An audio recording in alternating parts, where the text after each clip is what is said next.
J'ai commencé effectivement à faire de la peinture depuis très très longtemps. J'ai fait des expositions dans ce cadre-là et ensuite il me semblait le plus intéressant de travailler sur un support franc.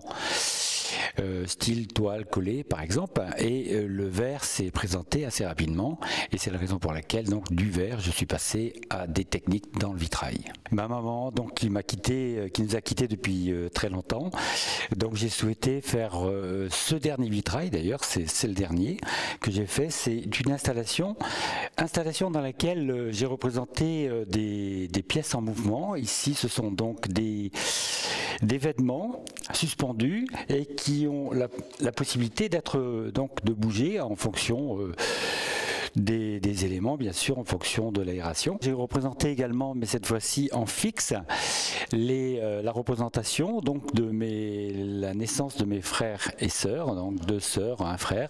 Et moi, je suis ici tout à côté, en haut, puisque je suis le dernier de la famille. Celui-ci et qui représente Simone Weil. Donc, j'ai fait une recherche relativement conséquente sur la vie de Simone Weil, et notamment, j'ai représenté dans la partie ici centrale les chiffres qu'elle porte sur le bras dans différentes écritures pour montrer que s'il s'agit de Simone Weil, je pense qu'il s'agit d'un personnage pour lequel j'ai représenté une certaine universalité. Il y a plusieurs techniques qui sont employées et notamment la technique de la gravure, comme vous pouvez le voir ici sur la dentelle, la technique de la gravure également sur les chiffres. Et ici, vous avez une technique assez nouvelle dans le vitrail que l'on appelle le fusing. Donc c'est une technique de fusion dans le verre. On va monter le verre à environ 800 degrés et on va avoir quelque chose qui sera relativement doux. Les verres vont être réassemblés. Ici donc dans le vitrail de Simone Weil, eh bien vous avez la représentation ici de sa tenue d'académicienne.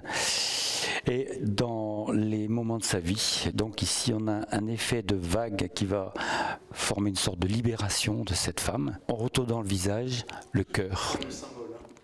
Tout est affaire de symbole. J'insiste beaucoup sur la symbolique dans le vitrail, c'est vraiment quelque chose qui me tient à cœur. J'ai, comme tout un chacun, une vision du monde et j'ai souhaité donc représenter cette vision par le thème des 4 vents. Donc j'ai représenté bien sûr la Bretagne par les vents d'ouest. Et ensuite je suis monté sur le nord par la fonte des icebergs, vent du nord, les vents de l'est qui représentent le Japon, et vous aurez donc en fond de chacun des vitraux des cerisiers avec des symboles, puisque les Japonais sont très attachés aux symboles, représentant la maison, etc. etc. Et puis enfin, je termine par les Maasai, les vents du sud, Maasai que je trouve d'une beauté extraordinaire, hommes comme femmes d'ailleurs. On a besoin dans nos vies d'avoir quelque chose qui nous élève un tout petit peu, parce que force est de constater quand même qu'on est attiré vers le bas tout le temps, et donc on a besoin un peu de s'élever, et je pense que les artistes, que tous ceux qui créent, qui produisent avec leurs mains ou avec leur esprit, tant par la plume que par le dessin ou par le vitrail, ou par toutes d'autres formes d'expression finalement spirituelle, sont importants pour nous. C'est ça l'art, hein. C'est à la fois entrer dans l'univers de l'artiste, mais aussi s'en échapper et pouvoir raconter et tramer et tisser sa petite histoire personnelle. Le petit portrait de Jeanne d'Arc est tout à fait émouvant parce que qu'on soit chrétien ou pas chrétien, peu importe, ça raconte l'histoire de la France. C'est le roman national.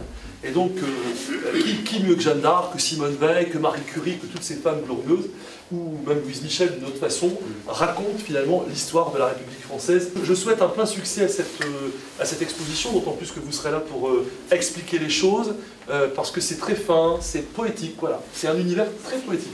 Cette salle qui est vraiment d'une beauté extraordinaire, vraiment. Vous avez un bel outil. On voit ça peu. Oui, ça vous peut le dire. Oui, je peux le dire. Hein. Non, vous pouvez le dire.